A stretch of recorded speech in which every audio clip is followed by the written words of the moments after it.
I'm Robert Martinez, State Historian of New Mexico. This is New Mexico history in 10 minutes. Thank you for joining me. I want to recap what I talked about last time. Let's just say that our ancestors were hunters and gatherers in prehistory, before history. They were nomadic, meaning they followed the food. They were at the mercy of nature. And then history begins when our ancestors started to write things down and manipulate their food supply, controlling plants and animals.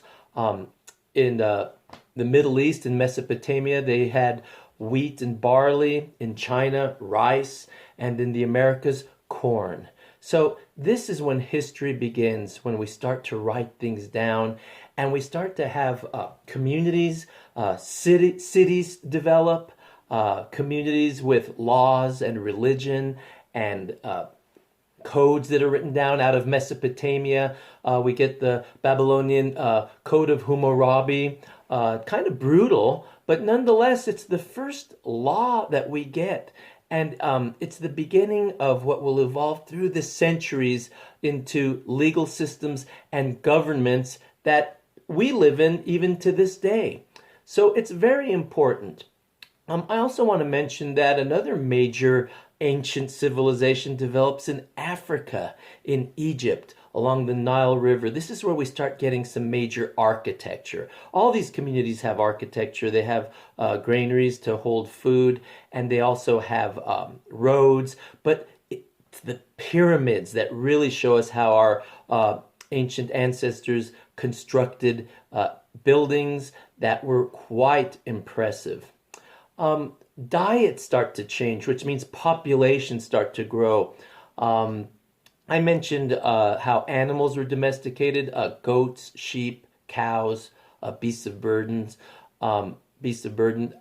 Also, how we eat. Imagine milking a goat and then killing a goat or a sheep and storing the milk in the stomach. That's probably how we got cheese, because the various chambers of the animal stomach would coagulate the food or whatever was in there, the enzymes, and our ancestors probably put some milk in there to store it, and eventually it turned to cheese. And somebody said, somebody needs to try that, see if it's any good. And thankfully, one of our ancestors tried it and said, "This is really good, this cheese." And then somebody had the great idea that, well, we need to invent something to drink with this. So our ancestors started fermenting grains and fruits, and things like beer and wine were created. Imagine that. I'm really happy about that. The first writing we have is a cuneiform from Mesopotamia. It's on a clay tablet, and what it seems to be is an accounting record of paying workers with beer. That's a civilization I could get into. Beer wasn't what we have now. It was probably more like a cake or a soup. Nonetheless, it was highly valued and used as currency. So there you go. Very important. What we need to understand, though, is that these civilizations also develop economies, okay? Economics start to become an integral part of civilization and society. So when one group has a surplus of one product, they would trade with another group whatever they might have in surplus. Or we also developed weaponry with bones and wood, and then later on with steel, bronze. So sometimes people would just take what they wanted or take what they needed by force. So we also still have that with us, okay?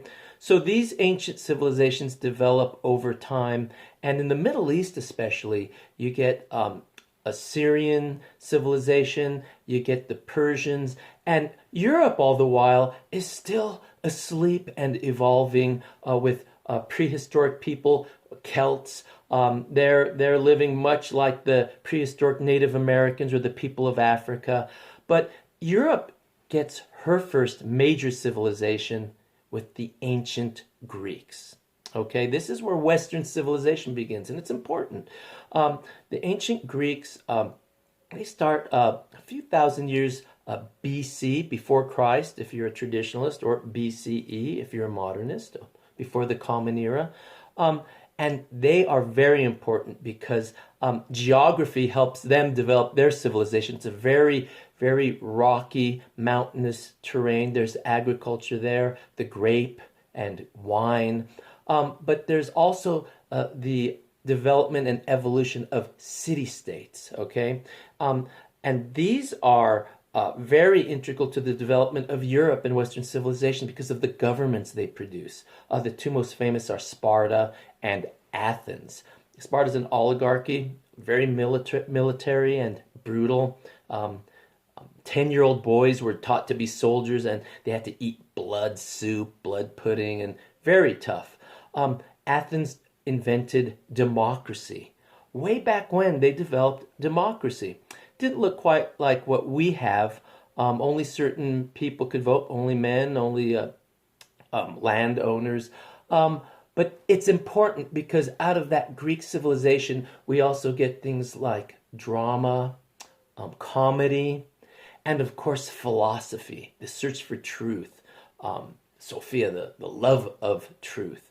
And the big three philosophers that we get out of Greece are Socrates, Plato, and Aristotle. Very important in the development of Western and historical thought.